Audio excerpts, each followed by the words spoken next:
The first morning of the new war began without horns. The household woke to its own footfalls and the sound of letters being sealed. There was no bell because no one had ordered the bell rung. The bell was for arrivals. This morning, things were leaving. 6 couriers stood in the gatehouse with sealed packets across their shoulders. Each packet held the same proof and a different name. 6 houses had been chosen to receive what one bleeding ledger had become. We are no longer answering. We are asking. Read the cost in the answer, not the question. Whatever they send back tells us more than what we sent them. Seraphine watched the riders mount from the upper gallery window. She did not lift her hand to them, and they did not lift theirs. They went the way couriers should always go, without performance. A house that asks for help is a house that has chosen what it is. We chose 2 days ago. We are only finishing the sentence. By the 2nd hour after dawn, the first reply was already inside the gatehouse tray. House Talonmar's seal was correct. The seal was the only thing in the box. The packet was burned. The wax had been folded over ash and pressed back together with a steady hand. Talonmar has chosen the crown. They will pretend they were never asked. They will need to believe that. We should let them, for as long as they can stand it. Note the seal. Do not name them in the next packet. A house that returns ash to ash is at least giving us its position. A position is more than we had this morning. By the 3rd hour, House Vell's reply arrived without a packet at all. 3 of their armed riders simply rode through the open gate, wet from the high road, and dismounted in the courtyard as if they had always lived there. Lord Vell sends weapons, not words. He says you will know what to do with them. He says the dead in his family share names with 3 of the dead in your ledger. He has read it. He has read it twice. He says read it a 3rd time before you choose your move. The 3rd reading happened in the study at noon. Aldric and Seraphine read the bleeding ledger together, side by side, the way they had read marriage contracts a generation ago. The ink in the 4th column had stopped moving for now. It only moved when no one was watching it. 3 of Vell's dead are in the 2nd column. 2 of ours are in the 3rd. Whoever wrote this knew our houses. Whoever wrote this knew every house. That is why it is dangerous, and that is why it is useful. And so we are useful, too. To whoever else has begun to read it. Lyra had been sitting on the long bench under the window all morning, drawing nothing. She had not picked up chalk since the assassin had come and gone. She held the chalk now, in her closed hand, as if waiting for it to ask her to draw. The mark is not on the floor today. It is in my hand. Like a word that has not been spoken yet. Show me, little love. Slowly. Seraphine took Lyra's closed fist between both of her own. She did not open it. She knew what would be inside if she did. She knew, and she did not want her daughter to see her know. We will speak it for you. Then it will be outside, where words belong. A 2nd reply arrived before midday in a way that told them more than any letter could. Lady Seraphine Orelle was 66 years old, and she had not left the Cliff Hall in 9 years. She was the senior living head of House Orelle, the oldest house in the Western Alliance that had not yet been erased from the capital's rolls. The wind in the courtyard moved her iron-white plait without disturbing her face. She had read documents like the bleeding ledger before any of them had been born. She descended from the plain crestless carriage without waiting for an escort. You sent a child of mine to a house that was supposed to bury her name. That is a bigger debt than the seal you keep on your desk. I have come to pay it in person. You have not come to be paid, my lady. No. I have come to make sure no one in this house mistakes my granddaughter for collateral. She is not a card you place. She is a witness. I will remind this house of that as many times as the house requires. She has been one. The house has noticed. Then the house has done what a house should do. Now I will sit at your table and read what arrived this morning. After that, we will talk about what stays in writing and what does not.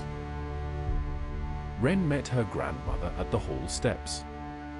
Neither embraced. Wren took the older woman's gloves with both hands the way she had been taught when she was 4. 12 years of survival had not changed the gesture. You came up the cliff road. The shoreline is open today. The road we will be using has not been open for 100 years. We will be opening it anyway. I was not asked. You were not asked, because you have already done the asking by being here. Stand up straight. We are now visible. By early afternoon, 3 more replies had landed in the tray. House Marenford answered with a list of dead, written in 3 different hands across 3 generations. House Brask answered with the bare word yes, carved into a wooden token. House Vane answered nothing, but their courier rode into the yard and stayed, and that was its own kind of answer. The household had been chosen and had chosen back. We have a coalition. We have what is left of one. The houses who answered quickly are the houses who already lost their first generation. The grief makes them honest. The grief is what we are leaning on. General Harrod came in from the north yard before the 4th hour, but dark with rain that had not yet reached the keep itself. He set a courier route map on the table beside the bleeding ledger. The 2 papers no longer looked like different documents. The marsh road is moving south. 3 of our scouts who took it in the last week have not come back. The route they were riding is one of the dead office routes from last month. The road is alive again, and it is pacing toward this castle. Not at speed. Like someone already knows we are not going anywhere. Then we have time, but not much. We have until the road goes underground. After that, we do not have time. We have notice. Cael had not spoken since the first courier left. He had been standing at the wall map with one shoulder against it, watching the names of the houses move from the second column of the ledger to the unwritten margin of the future. He watched the way a man learns to watch a campaign before he knows he is part of it. We need to know where the road enters. We send 2 riders out to the dead office route and flush whatever is pacing toward us. 1 scout. 1 decoy wearing a Vane crest, not a Vane, just the crest. We see who comes for the silver. We do not send the crest into a road that already eats veins. We send the crest. We do not send the man. The man rides parallel, watches who moves on the decoy, and takes them alive if possible. We come back with a route, a name, or a body. Any of the 3 ends the guessing. Aldric did not answer for a long moment. The pause was not an objection. It was the pause of a father recognizing that his son had said a thing the father would have said a year ago. Approved. Wren rides with you. She has the road sense and the steadiness. Vell's man takes the crest on a parallel track. Harrod's second report arrived before supper, and it was worse than the first. One of his own men, a corporal of the lower cellar watch, had been found in the east yard before his shift was due. The man was alive. He could not explain how he had come to be there. He could not explain the broken circle mark scored into the stone beside his hand. He could not explain the soot on his boots. The east yard had no fire. Which ward does he hold when he is not on shift? The lower cellar, my lord. The deep watch. No one spoke. The room had the particular quiet of a household, understanding that its walls had been answering questions it had not known were being asked. The bleeding ledger lay closed on the desk. Outside, the rain had reached the keep. Move him off the lower watch. Move all of them. No one below the first cellar floor until I say otherwise. Double the upper stair tonight. They have already been inside. Then they know what we have. We need to know what they have before they know we are going to look. That night, Lyra dreamed a round room lit by lanterns in iron rings. At the center, a man sat at a dark desk. He was writing on a page that was not yet a page. He was writing her name. You are writing me. I am writing the room you are in. You are not the page. The page is what you sleep on. Wake when you are called. Lyra woke before the second bell. She climbed from her bed in silence and walked out into the corridor, her chalk in her closed fist, her feet bare on the cold stone. The night nurse found her standing with her right palm flat against the inner wall of the corridor, pressing into it the way you press a door when you want to hear what is behind it. It is under the floor. It has always been under the floor. Yes. We know that now. Come back to bed. You will be needed tomorrow, and tonight is not your work. Seraphine sat beside her daughter until the bell struck, and the bell struck again. She did not sleep. She counted the bells and thought about doors. In the abbey at the coast, the night before, a courier from Ironvane had arrived at the evening bell. Sister Idra was 64 years old, and she was the abbey's senior copyist, and she had been waiting for this packet for 22 years. She read it twice before she opened the Seawalk box. Inside were 7 thin books, each margin marked in the same hand with the same broken circle. She placed the bleeding ledger beside them. The ink did not need to move. The whole shelf had moved instead. At last. I have been waiting for the rest of the sentence. Now I can finish reading it.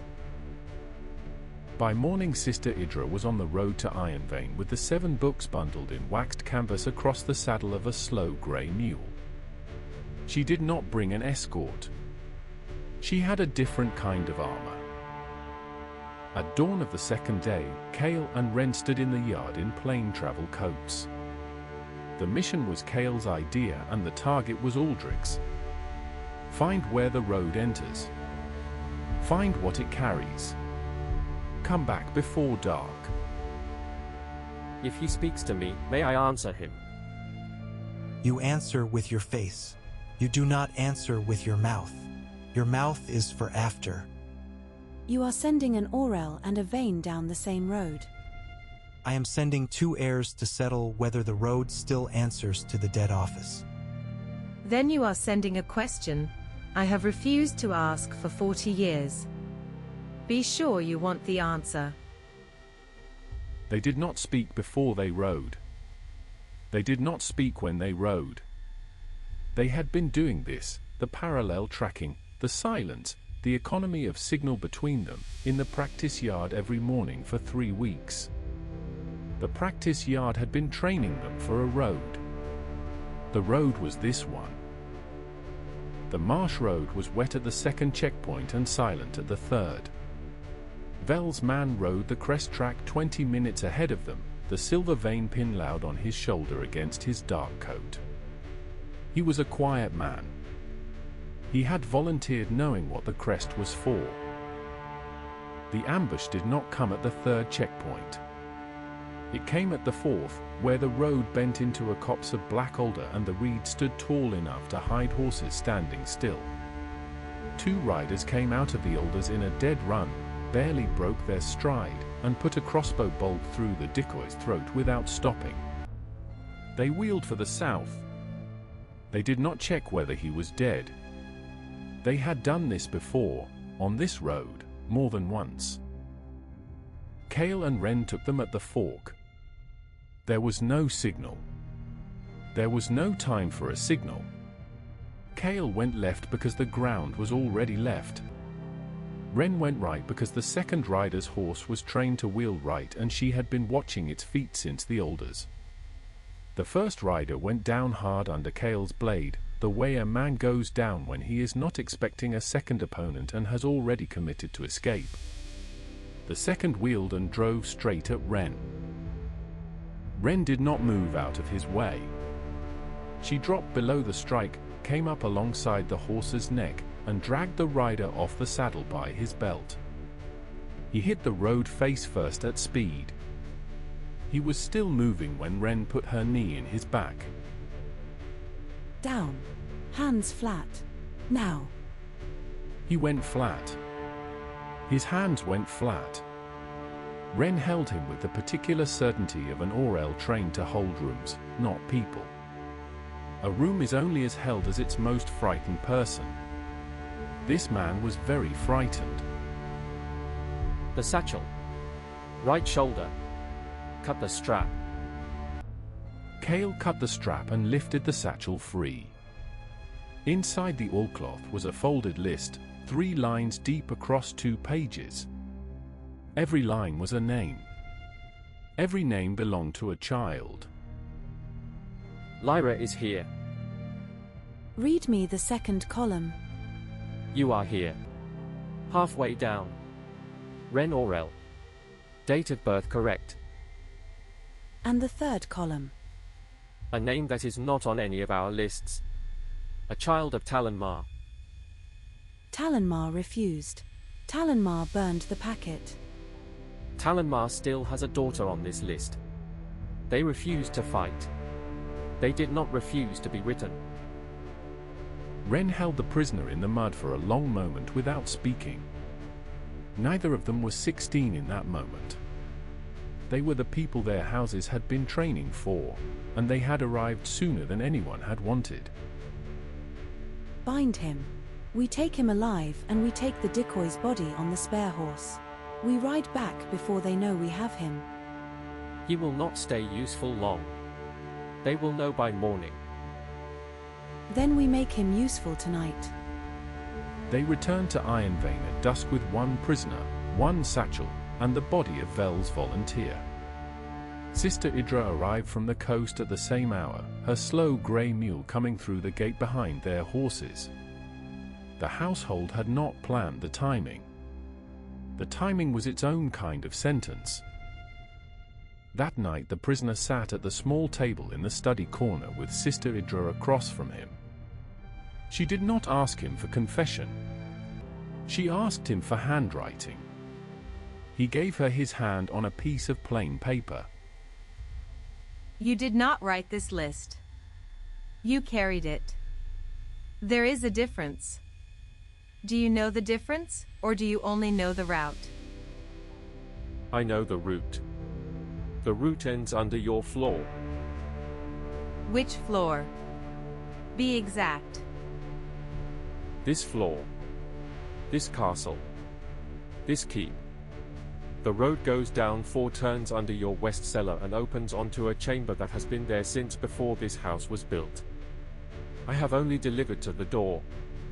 I have never been inside the chamber. A door under my own keep. A door your father's men walked past for 30 years without knowing what it was. An office that does not close. The man inside does not need a road to reach you. He only needs your floors. Aldric placed both hands flat on the table beside the bleeding ledger. He stood that way for a long time. No one spoke. The candles moved in the draught from the closed window without any wind coming through it. General, 4 of your best. Muffled boots. Lanterns only. We go down tonight and we find this door and we look at it and we come back up. We do not break the lock. We do not announce ourselves. We note the door and we return. And if the door is open, my lord? Then we still come back up. We open it tomorrow, in the light, with every witness this house can put in a corridor. Whatever is behind that door has been alone in the dark for a long time.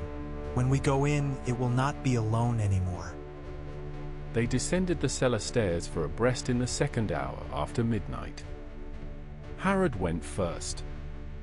Aldric went second. The guards flanked without speaking. The dust under the keep had been still for 100 years. It rose in slow columns through the lantern light and settled on their shoulders as they passed. The first turn opened onto an old archive that no one in the household had ever found. Bound stacks of correspondence, a generation of letters never indexed, never read.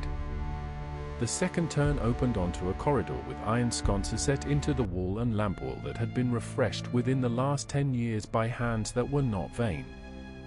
The lamps were burning. Someone had been tending them. Someone has been keeping these lamps lit, my lord. Recently. Someone has been keeping a great many things, General. We will be the first to count them. The third turn opened onto a barred door.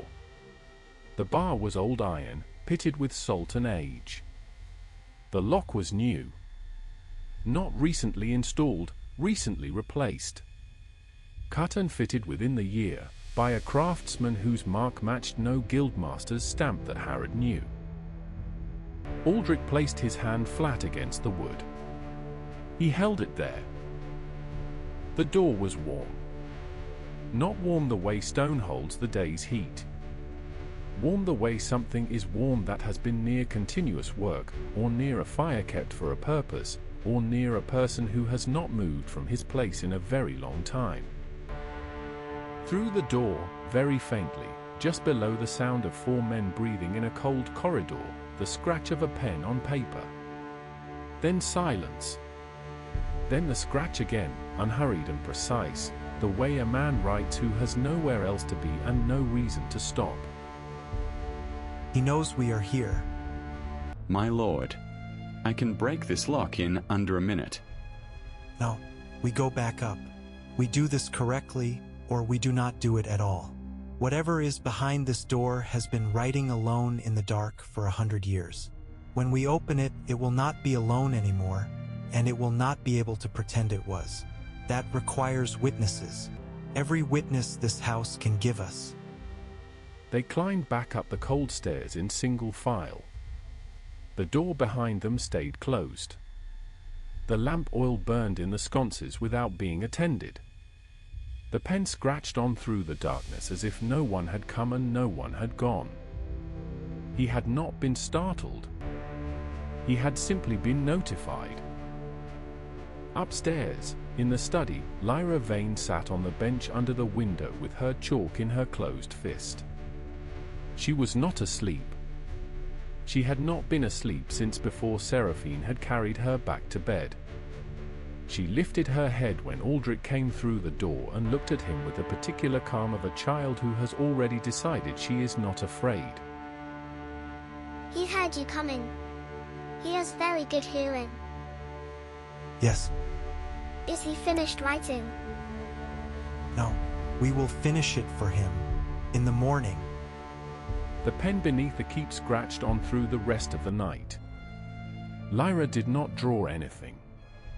She held the chalk in her closed fist and listened until dawn, and the chalk stayed dry, and somewhere for floors below them a man wrote with the unhurried certainty of a clerk who had never once been interrupted and could not yet imagine that tomorrow would be different. He was wrong about tomorrow,